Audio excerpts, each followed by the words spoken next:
Hey guys, how is everybody? Glockster 42 scale model Alberta. Well, she's done, and honestly I'm pretty damn happy with the way it turned out.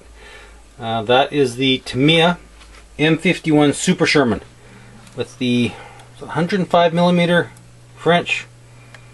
There's a 75mm French. I can't remember. Anyway, it's got the big ass French cannon in the front, the muzzle brake, the horizontal suspension, and this is pretty much the peak of Sherman development.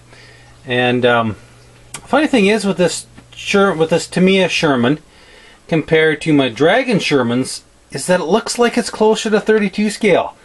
The same hull is higher and wider and thicker, so I'm not sure who's messed up, Tamiya or Dragon, but even a composite hulled Dragon kit is smaller than this Tamiya kit. So did something get messed up somewhere? I don't know, but you know what, it looks like a Sherman.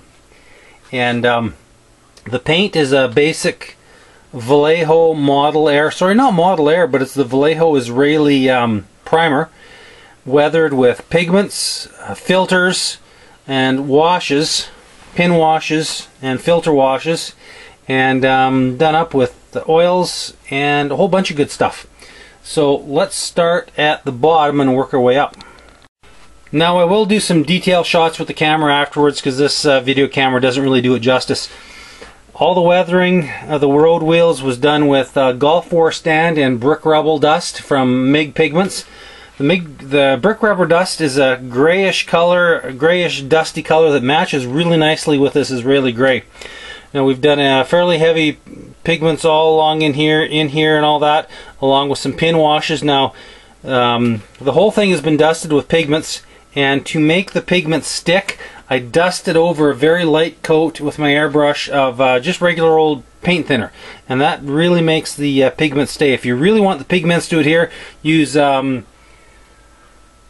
MIG Pigment Thin Setter, which works really nice. Now as you can see, I've it's not going to focus for me. No, not going to focus for me. So we'll do it up later. These are diesel engines. If anyone's dealt with diesels, you know how the diesel attracts mud and grunge. So that's just a little bit of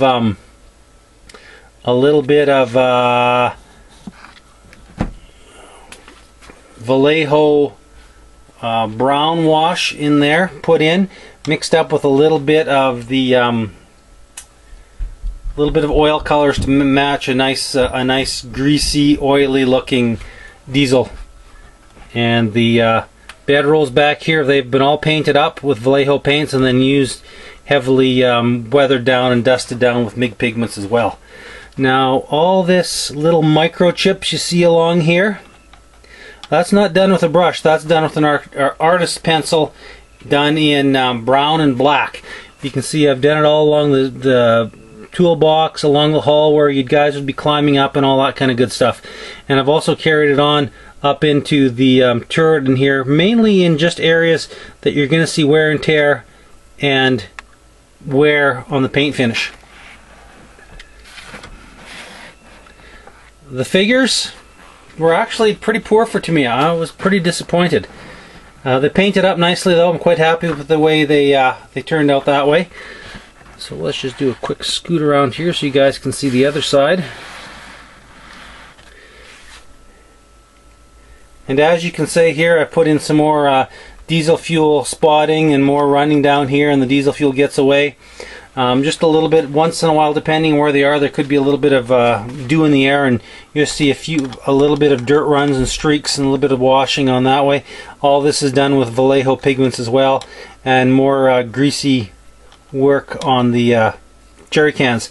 Now my understanding is that the black were water cans, so I didn't put any grease or muck or oil on that. And I've just noticed that I still have to put a antenna on it, but that's going to wait actually until this thing gets ready to go in its diorama, and I just have to actually build up another vehicle for it, and then this will get put up into a diorama. So here's the back end of it, same thing, it's all been heavily weathered with pigments and washes, pin washes, and the area washes. I like the way this splatter effect looked out. You know, anybody familiar with heavy equipment just knows that when you're working with diesel, it just gets splattered everywhere regardless of how careful you are. So all in all, I guess if it looks like a Sherman, walks like a Sherman, quacks like a Sherman, it's probably a Sherman. So fit and finish issues, honestly guys, I would have no problem whatsoever with this kit if it was an MSRP of $30, $40. But when Tamiya is looking for, in some cases I've seen this up for $85 on the shelves, they're losing their way. They're losing their way. But it does make up into a really nice Israeli Super Sherman. And I'll try and zoom in a bit on the figures here. I'm probably not going to be able to do that because it just doesn't want to here. What I've gotten, I'll take some close-up pictures of it. I've got the guys looking kind of wild-eyed and bug-eyed. And basically it's going to be set, I think I've got this one set in the 6-day war up in the Golan Heights, where he's seeing the masses of Syrian T-55s and T-62s and T-54s rolling across towards the Israeli position. So I kind of painted him up to give him a holy crap, we're gonna die boys look. And so I like that kind of very vibrant eyes kind of bugging out, whereas the loader I did up just a little bit more subtle and not quite so holy shit, look at that look on his face. So that's what I was going for on that driver, and I like it. I was do I need to tone those eyeballs down a bit? But no, like yeah, it looks like he just seen a ghost, Caesar's ghost, or maybe several Caesar's ghosts in this case. So anyway guys, I've babbled on here for 5 minutes and 11 seconds. I'm actually pretty happy with this. I used to be a real huge Tamiya fanboy. I was like Tamiya or nothing, and after building these last two Tamiya Shermans, I'm pretty disappointed. I guess they would be their two newest releases. Wow, they have lost their way. And I've got some older ones to build. I've got a Leclerc to build and a T-55 and hopefully an Enigma to build and maybe a Turin to build yet. But like I said, from now on in, Tamiya is going to be if it ain't on sale, it ain't going to happen.